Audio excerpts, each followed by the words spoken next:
तो कौन सी रिएक्शन क्या काम करती है वो सारा का सारा यहाँ पे पढ़ेंगे। तो आज का टॉपिक हमारा मेन है, that is known as elimination reaction. क्या होता है एलिमिनेशन रिएक्शन, इसके बारे में समझते हैं। देखो जी, एलिमिनेशन का मतलब क्या है, बड़ी साधारण सी बात है कि किसी चीज को एलिमिनेट करना, बाहर निकाल। लेकिन बाहर निकालने का मतलब यहाँ पे किस चीजों से है कि अल्काइल हैलाइड यानी कि हेलो एल्केन्स कंपाउंड लेंगे और उन हेलो एल्केन्स कंपाउंड में से, ठीक है, कुछ चीजें रिमूव करनी है अपने को। अब वो क्या है चीजें, जैसे कि एग्जांपल के तौर पे समझिए, मैंने यहाँ पे कंपाउंड लिया CH3 CH2 और Cl। मुझे इसका एलिमिनेशन करना है। एलिमिनेशन करने के लिए हमें यहाँ पे यूज करना है that is known as alcoholic KOH। ये अल्कोहलिक KOH एक ऐसा रिएजेंट है कि यहाँ से एक कार्बन से क्लोरीन और दूसरे कार्बन से हाइड्रोजन को एक साथ रिमूव करने में हेल्प करेगा। यहाँ से फॉर्मेशन आपकी क्या होगी, इस कार्बन के बाद दो हाइड्रोजन बचेंगे एंड डबल बॉन्ड, फिर से इसके पास भी दो बचेंगे और यहाँ से रिमूव होगा HC। इस तरह से रिएक्शन। सवाल यह है कि इसका मैकेनिज्म क्या है, पेपर में मैकेनिज्म पूछ लेते हैं कि भाई इसको मैकेनिज्म तरीके से समझाओ। तो मैकेनिज्म क्या होता है, देखो ध्यान से, कि जब आप इस कंपाउंड को, मैकेनिज्म की लाइन यहाँ से है, ठीक है, इसका ध्यान रखो। अगर आप इस कंपाउंड पे जब एल्कोहलिक KOH को डालते हो तो ये एल्कोहलिक KOH क्या करता है कि जो क्लोरीन है, ठीक है, उसकी तरफ इलेक्ट्रॉन की डेंसिटी को और बढ़ा देता है, जिसकी वजह से क्लोरीन इस कार्बन से क्या हो जाएगा, डिटैच, हट जाएगा। और सबसे पहले स्टेप में आपको ऐसा दिखेगा CH3 CH2 positive charge and plus chlorine negative. Point clear हो गया वाला? यस। इसके बाद में क्या है कि आपको दिख रहा है कि ये जो कार्बन है, ठीक है, जिस कार्बन से क्लोरीन जुड़ा हुआ था, इस कार्बन को हम अल्फा कार्बन कह रहे हैं और इस वाले कार्बन को बीटा कार्बन। और बीटा कार्बन के साथ जुड़े वाले सारे हाइड्रोजन बीटा हाइड्रोजन है और अल्फा कार्बन के साथ जुड़ने वाले सारे हाइड्रोजन अल्फा हाइड्रोजन। सिंपल सी बात है। तो यहां से हमने इस स्ट्रक्चर को क्या किया, थोड़ा सा और एक्सप्लेन करने के लिए बड़ा कर लिया। तो ये है आपके पास में बीटा कार्बन और इस बीटा कार्बन के पास क्या है, ये बीटा हाइड्रोजन, इनको कहेंगे बीटा हाइड्रोजन। ये सारे के सारे बीटा हाइड्रोजन। तो जब ये कार्बन अनस्टेबल हो गया, यहाँ पे इसके पास पॉजिटिव चार्ज था, तो इसी पॉजिटिव चार्ज को मैनेज करने के लिए बीटा कार्बन अपना एक इलेक्ट्रॉन हाइड्रोजन से लेता है, ठीक है, और यहां से इसको डिटैच कर देता है, जिसकी वजह से आपके पास चार्ज कुछ इस तरह से अब दिखेगा। यहाँ आ जाएगा नेगेटिव चार्ज क्योंकि इसने यहां से इलेक्ट्रॉन को खींचा है, और single bond CH2 positive charge. और जैसे यहाँ पे क्लोरीन नेगेटिव था तो एक एटम और आ गया, that is known as H positive. ये हाँ जी। तो अब ये H पॉजिटिव वाला जो है, अब यहाँ पे ध्यान से देखो कि ये नेगेटिव और पॉजिटिव का आपस में क्या कहेंगे आप, कनेक्ट हो जाएंगे और ये अट्रैक्ट होने के बाद CH2 यहाँ बचेगा और डबल बॉन्ड के साथ CH2 एंड प्लस ये दोनों आपस में जुड़ जाएंगे, that is known as HC। तो इसको कहते हैं एलिमिनेशन रिएक्शन। इस एलिमिनेशन रिएक्शन को एक साइंटिस्ट सैटजेफ ने समझाया था। किसने? सैटजेफ। अब सैटजेफ क्या कहता है, बहुत इंपॉर्टेंट चीजों का आपको ध्यान देना है। सो नेक्स्ट हेडिंग हमारी जो है वो है सैटजेफ रूल्स। सैटजेफ का नियम क्या है,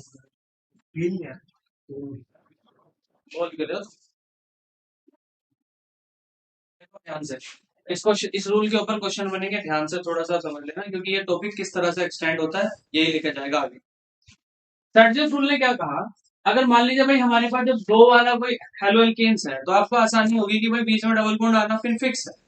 लेकिन सैटजेफ क्या कहता है कि अगर दो से ज्यादा कंपाउंड है और उसमें क्लोरीन लगा हुआ है तो वहां से क्या होगा, रूल कौन सा लगेगा। अब जैसे मैंने यहाँ पे कंपाउंड लिया, जिस कंपाउंड का नाम है CH3 CH single bond chlorine single bond CH2 and single bond CH। Clear है? आप देख रहे हो कि 2 डिग्री हेलो एल्केन है और यहां से अगर हम इसकी काउंटिंग करेंगे तो ये दूसरे नंबर पे है, ये पहला नंबर है कार्बन का, ये दूसरा है, ये तीसरा है, ये चौथा है। तो अगर मैंने यहां से आपको कहा कि भाई आप जो है एल्कोहलिक KOH को अप्लाई करो, तो आपने एलिमिनेशन रिएजेंट डाल दिया, ये क्या करेगा, क्लोरीन को फिर से एक्टिवेट करेगा, कि क्लोरीन जो है अपना इलेक्ट्रॉन लेके भागेगा, और जब यहां से जाएगा तो यहाँ पे कार्बन में क्या आएगा, पॉजिटिव चार्ज। अल्फा कार्बन कौन सा है, यही कार्बन है जिससे आपका क्लोरीन चिपका हुआ है। बीटा कार्बन कौन सा है, बीटा कार्बन ये बराबर वाला भी है और बीटा कार्बन ये वाला भी है। जो इससे डायरेक्टली अटैच है वो बीटा कार्बन। अब यही डायरेक्टली अटैच वाला बीटा कार्बन के बराबर वाला क्या है, गामा कार्बन।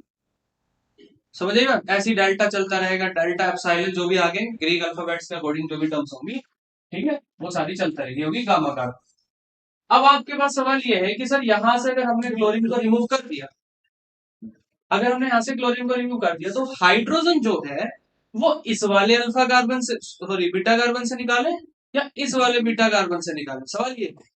मतलब कि आप डबल बॉन्ड जो बनाएंगे वो CH2 डबल बॉन्ड यहां बनाएंगे, मतलब कंपाउंड कुछ इस तरह से बनेगा, या फिर इस तरह से बनेगा कि CH3 ऐसा ही है और CH डबल बॉन्ड इन दोनों के बीच में आ गया, CH2 सिंगल बॉन्ड CH3।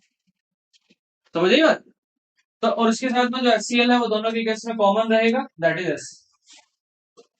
अब सबसे बड़ा सवाल यह है कि सर इन दोनों में से कौन सा बढ़िया है, कौन सा बेहतर है। तो सैडजेव समझाता है कि भाई जिस तरफ जब आप डबल बॉन्ड बना रहे हो और उस तरफ अगर और कार्बन जुड़े हो तो वहां पे वो सबसे ज्यादा मेजर प्रोडक्ट की तरफ चलेगा। मतलब मेजर प्रोडक्ट अपना ये वाला है, ये नहीं। ये प्रोडक्ट नियरली 19%, 19% की फॉर्मेशन दिखाता है, जबकि ये प्रोडक्ट आपका 81% बनाता है। इसका मतलब ये वाला कंपोनेंट हमारा क्या है, मेजर, और ये क्या है, माइनर। माइनर। इसका नाम आप क्या लिखेंगे, ब्यूट 1E, और इसका नाम क्या लिखेंगे, ब्यूट डैश 2E। अब पेपर में क्वेश्चन किस किस तरह से पूछे जा सकते हैं, कन्वर्ट 2-क्लोरोब्यूटेन इनटू ब्यूट 2E। क्वेश्चन को दोबारा सुनो, कन्वर्ट मतलब ये कन्वर्जन की फॉर्म में पूछा जा सकता है कि 2-क्लोरोब्यूटीन, सॉरी ब्यूटेन, इसका नाम लिख लेते हैं पहले पूरा का पूरा, क्या है, दैट इज 2-क्लोरोब्यूटेन, और इसको किस में कन्वर्ट कर रहे हो आप, ब्यूट 2E। तो क्वेश्चन को इस तरह से पूछा जा सकता है, सिंपल है, समझ आ गया।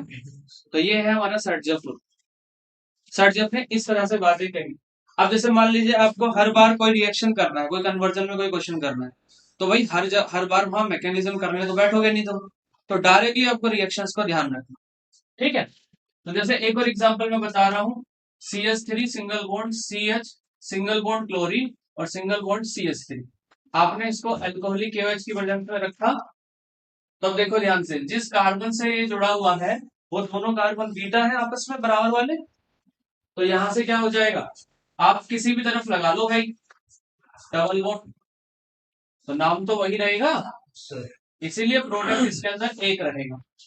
इसका नाम क्या हो जाएगा, दैट इज प्रोपीन, क्योंकि प्रोपीन में एक ही जगह डबल बॉन्ड लगाया आपने। कहीं भी लगा लो, पहले दूसरे में लेफ्ट से लगा लो, राइट से दूसरे तीसरे में लगा लो, राइट से पहले दूसरे में लगा लो।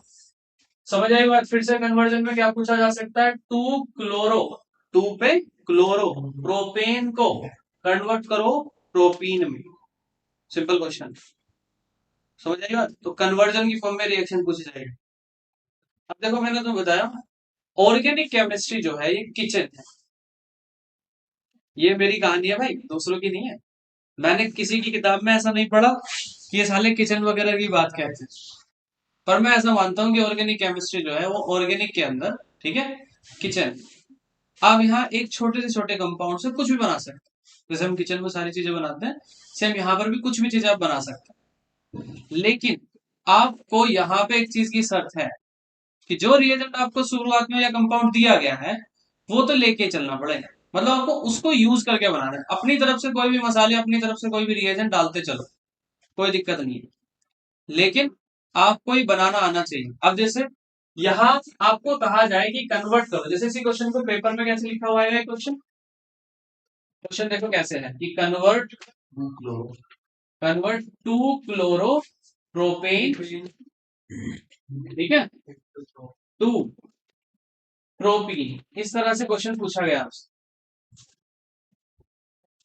अब आपने अपनी तरफ से डाला अल्कोहलिक KOH, भाई डाल दो, कोई दिक्कत नहीं। तो यहां से ये अपनी तरफ से डाल सकते हैं आप। ठीक है, मतलब इतना लिख के आप आगे ही कार्रवाई अपने आप करेंगे, सिर्फ आपको जो मेन पॉइंट है वहां तक पहुंचा। सिंपल सी। क्लियर हो गया? ठीक है, क्वेश्चन किस तरह से पूछा जा सकता है ये हो गया। अब आगे की बात सुनो, और क्या क्या इसके अंदर चांस। ये पॉइंट इस तरह से भी पूछा जा सकता है कि सैडजेफ रूल के कुछ एग्जांपल्स को समझाओ। तो सैडजेफ का जो रूल है, सैडजेफ का जो नियम है, उसको भी इस तरह से आप समझा सकते हैं एग्जाम्पल के साथ। तो दो तरीके के क्वेश्चन एक टाइम पे पूछे जा सकते हैं इसी पॉइंट से। क्लियर हो गया? तो इसको लिखो, फिर आगे चलेंगे। तो यहाँ पे हमारा एलिमिनेशन पूरा हो गया।